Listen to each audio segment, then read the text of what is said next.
Hola, ¿qué más? En esta ocasión vamos a ver lo que es un procesador de propósito general y cómo funciona.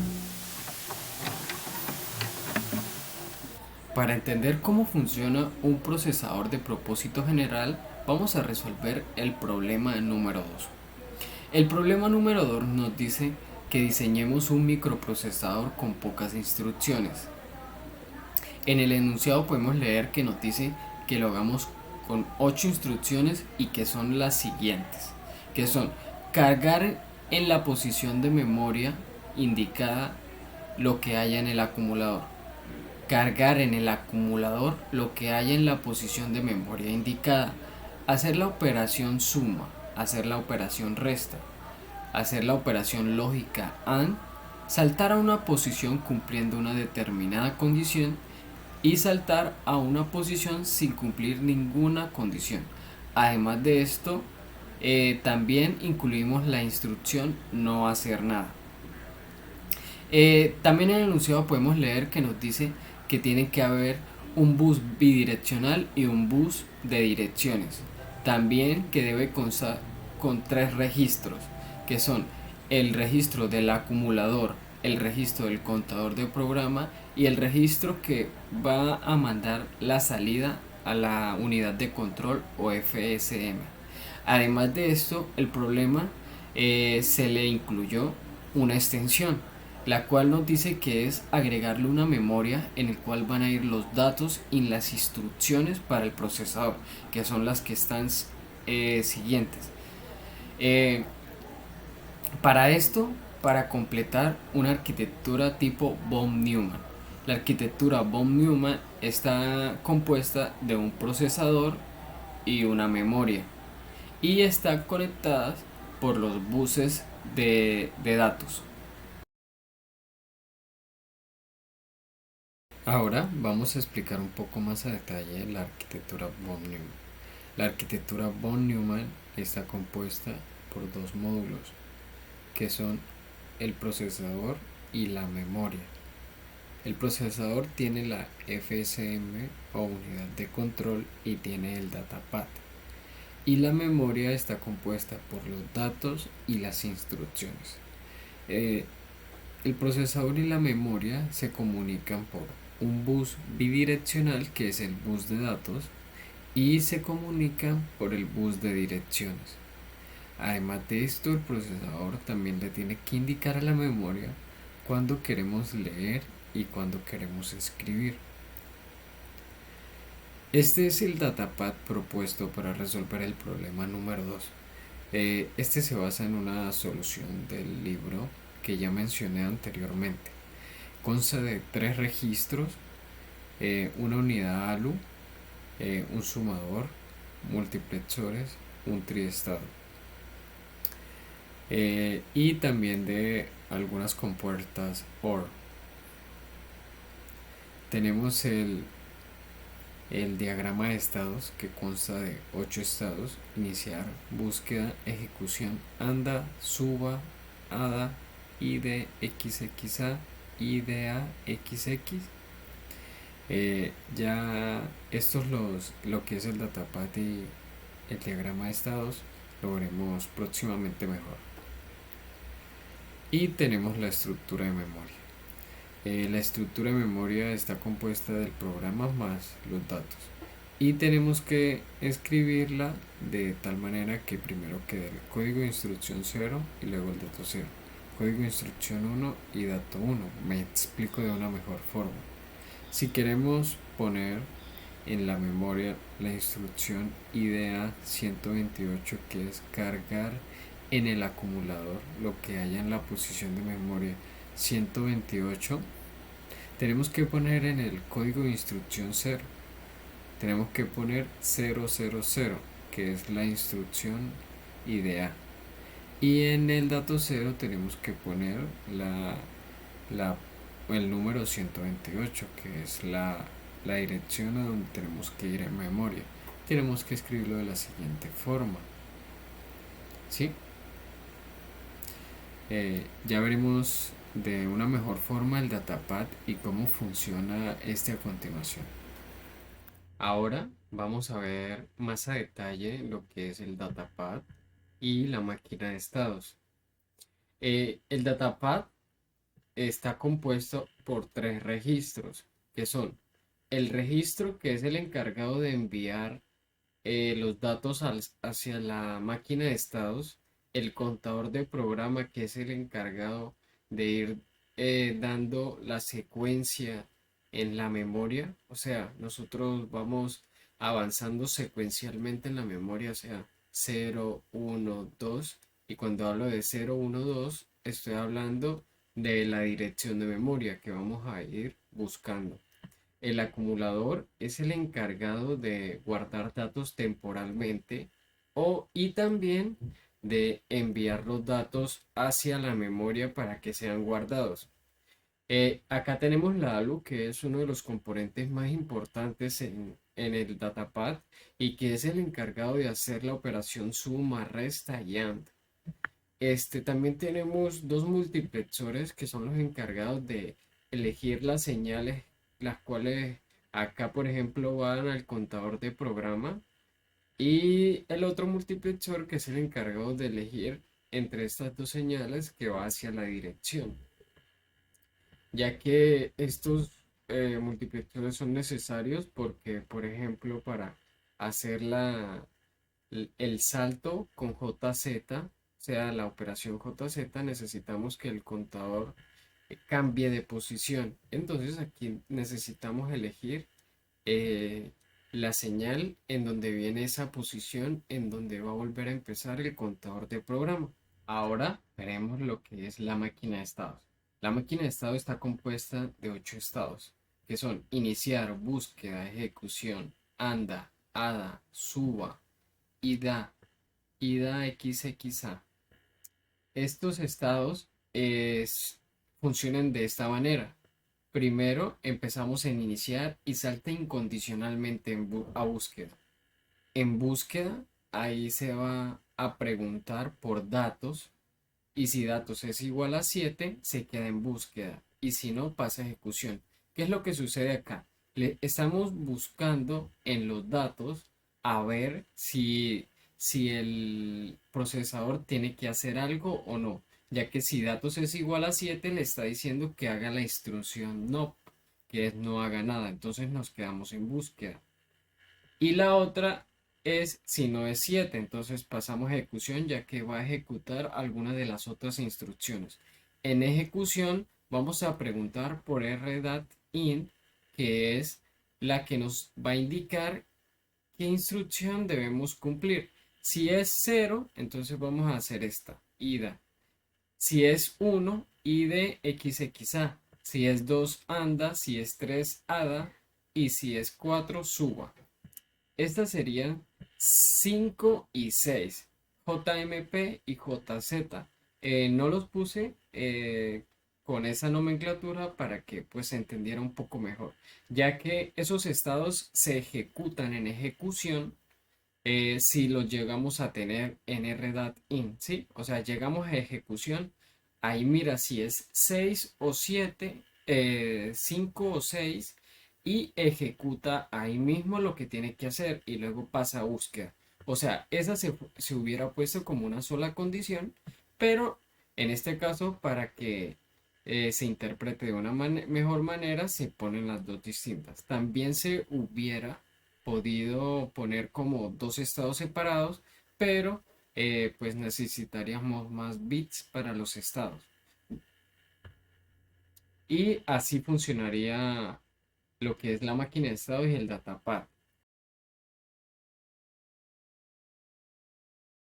Ahora veremos un poco lo que es el flujo del datapad y el flujo de los estados, ¿sí? Entonces, para eso vamos a poner de ejemplo esta memoria, ¿sí? Que acá tenemos lo que hay en las posiciones de memoria. Estas son las posiciones de memoria.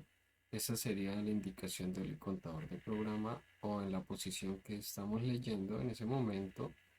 Y tenemos acá las instrucciones que queremos ejecutar. Que como vemos, cumplimos instrucción dato, que es ida es 00 y la posición 80 o el dato 80, ¿sí?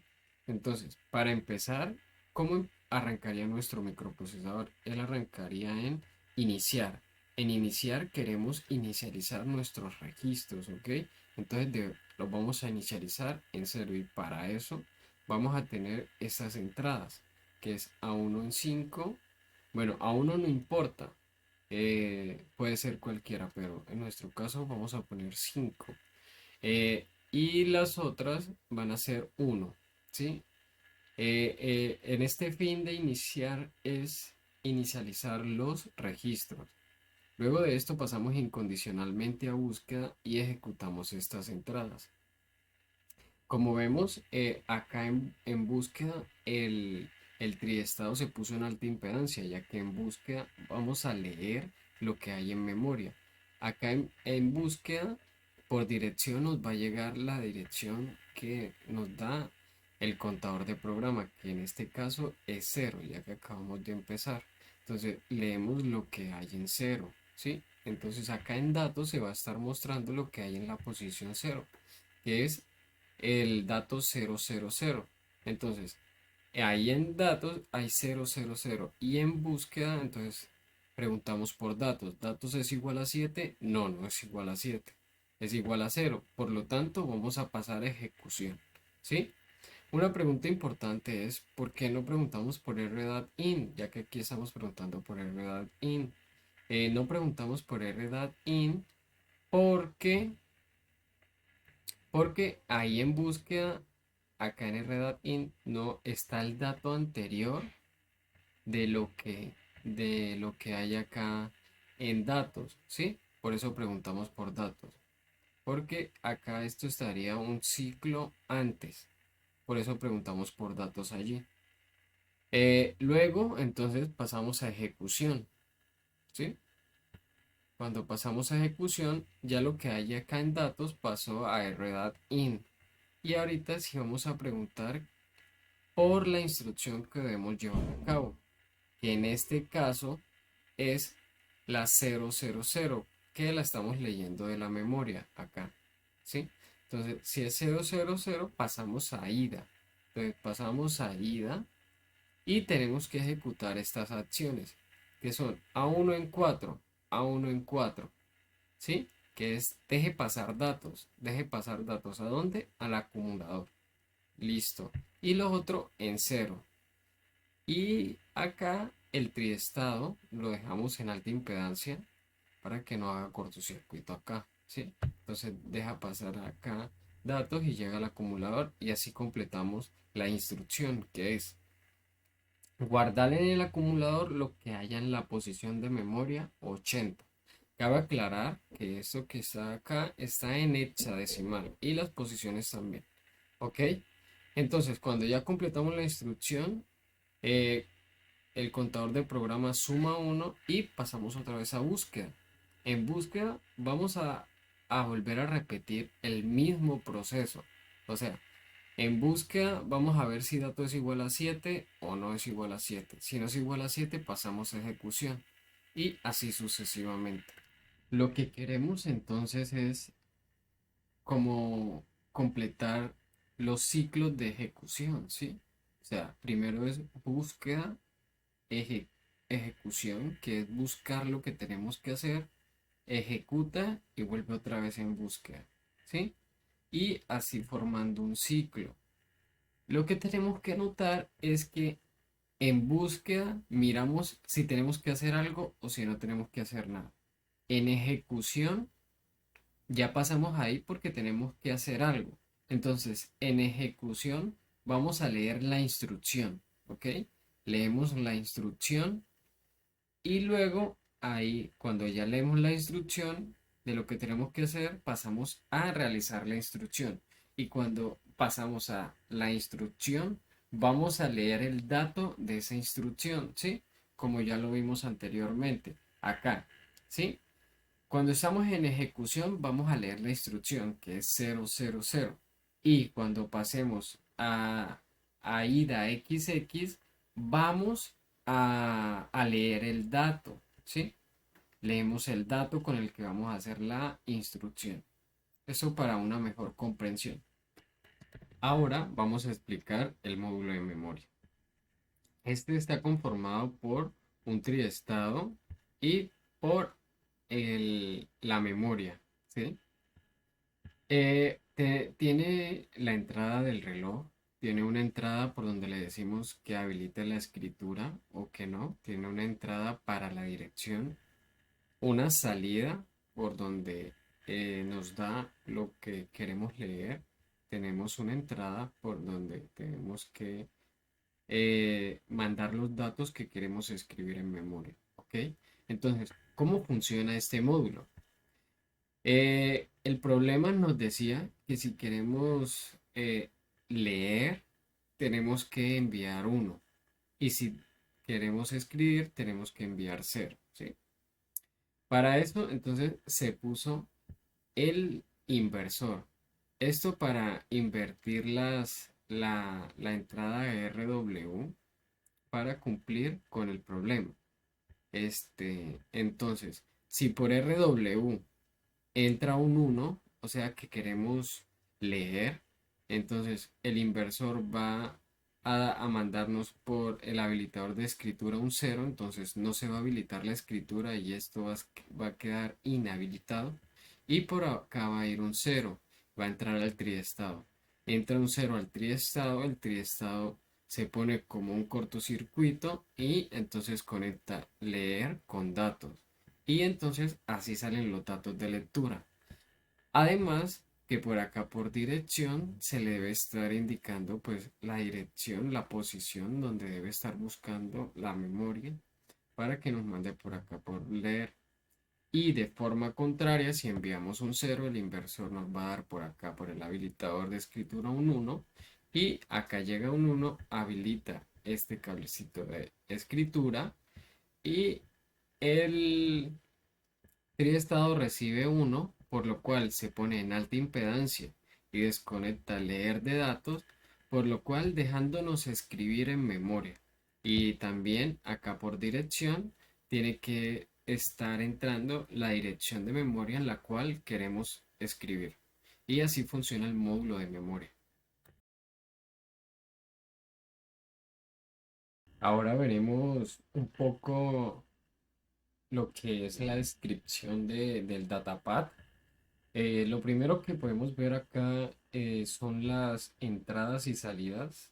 que Estas son las entradas y estas son las salidas. Y tenemos acá el bus bidireccional que es datos. Eh, También cabe aclarar que pues acá tenemos una salida que es A, que es el del acumulador para la máquina de estados. ¿Sí? Acá tenemos la descripción de la ALU, ¿sí? Sería esta. Entonces, cuando A5 o reset es cero, la ALU funciona, ¿ok? Pero si es uno, alguno de los dos, entonces va a cero, ¿sí? Entonces, aquí tenemos lo que es un case de A1 que ya les mostré cómo, cuántas opciones tenías que tiene el cero, el uno hasta el 5. Entonces, dependiendo de eso, nos dice qué operación vamos a hacer. ¿Sí? Tenemos acá el triestado, que es este de acá. Entonces, lo podemos hacer con esta variable o sin la variable, no importa. Yo lo prefiero hacer con una variable en la mitad, o sea, que esa variable sea como mi triestado, ¿sí?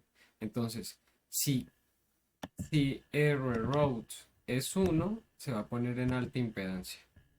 Y si no, me deja pasar lo que está en el acumulador, ¿sí? Y datos es igual a cable, ¿sí? Esa sería la descripción del triestado. Y esta sería la descripción de lo que es el multiplexor que va a la entrada del contador de programa. Entonces, primero describimos el registro de contador de programa y el cablecito de salida del multiplexor. Y acá ponemos un multiplexor 4 a 1 que funciona de la siguiente manera. Si A4 es 0, entonces a PC se le suma 1. Si A4 es 1, nos da datos. Y si A4 es 2, nos da PC. Y si no es 2, también nos da PC. ¿Sí? Así funciona. Y tenemos la descripción del registro contador de programa, que es este.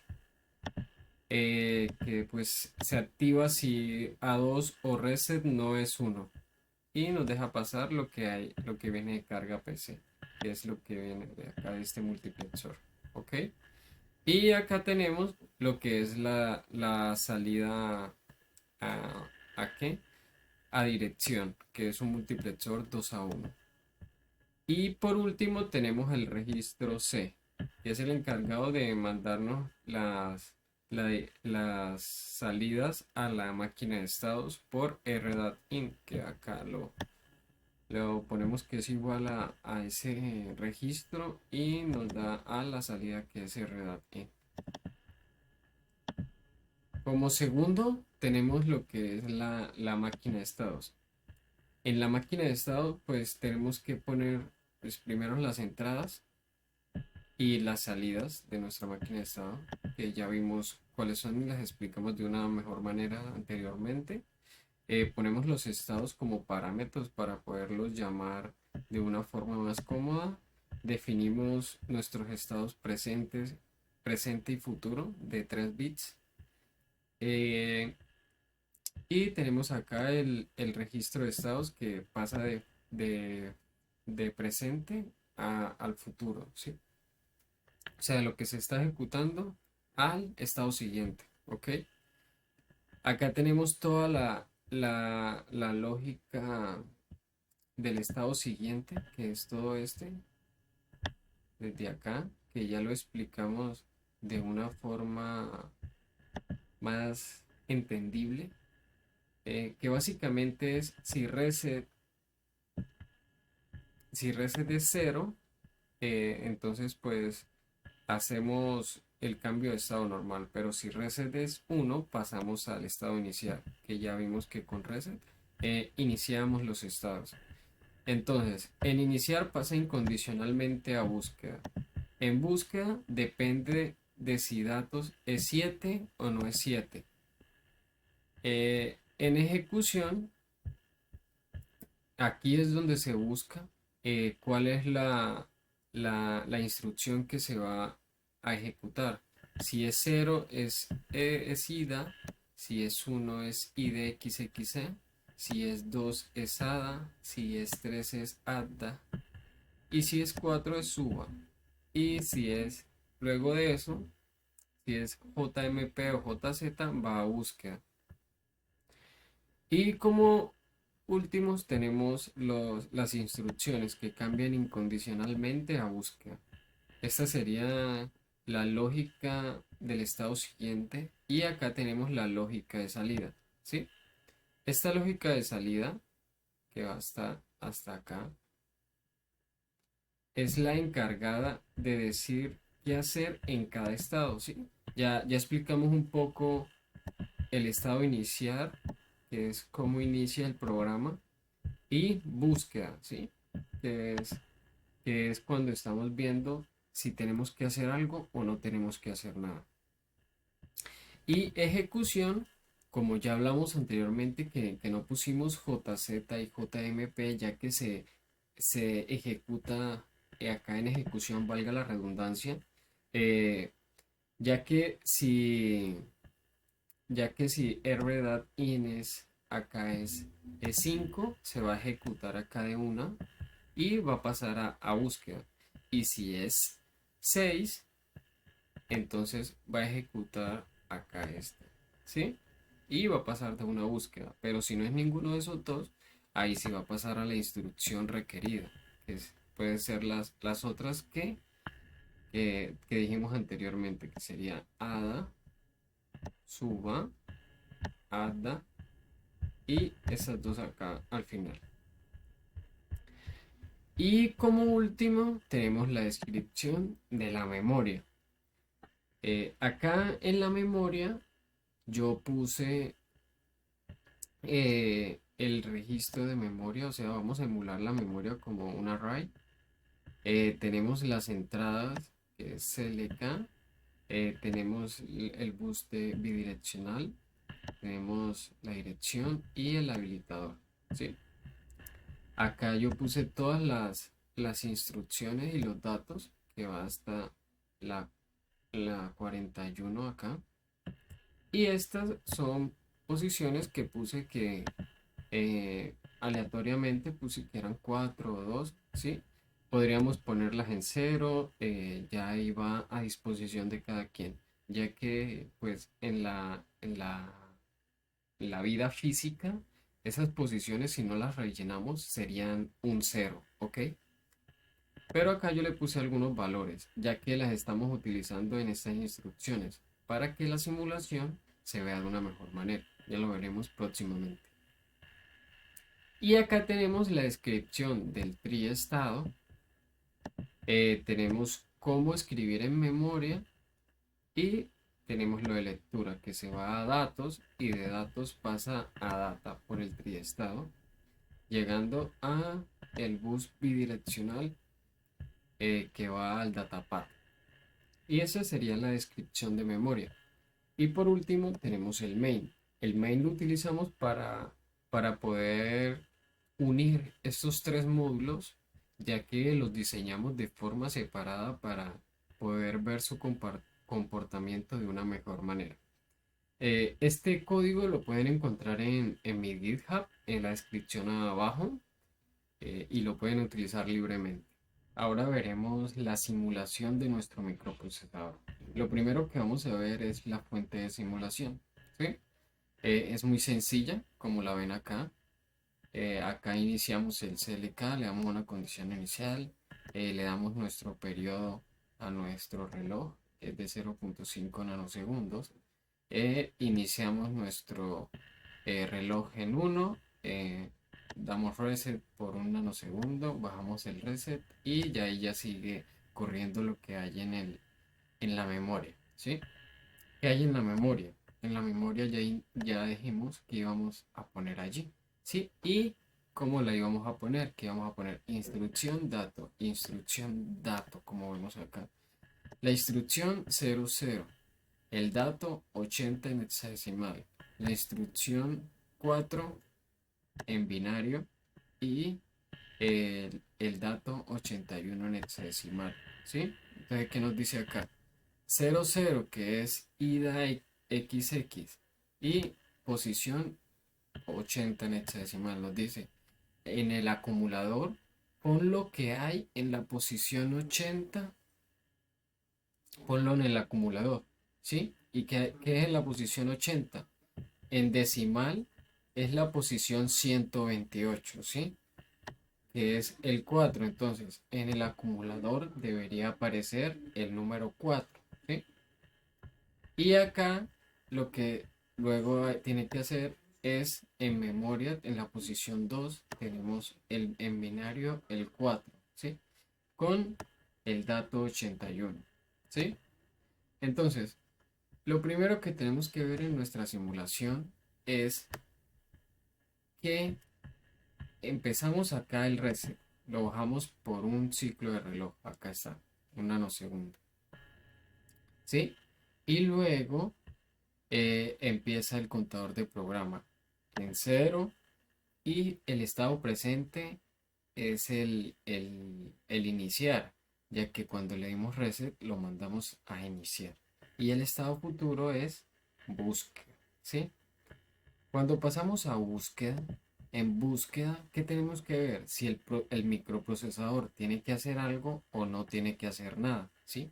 ¿Cómo vemos esto? Viendo lo que hay en datos. En datos hay un 000 que viene de la posición 0 de memoria. Por lo tanto, si hay un 000, es que el microprocesador sí tiene que hacer algo. Entonces, pasamos al estado 2, que es ejecución, ¿sí? En el estado 2 vamos a ver lo que tenemos que hacer y para eso tenemos que leer lo que hay en r.in. Leemos lo que hay en r.in y hay un 000 que es que haga que en el acumulador se guarde lo que hay en la posición 80, ¿sí?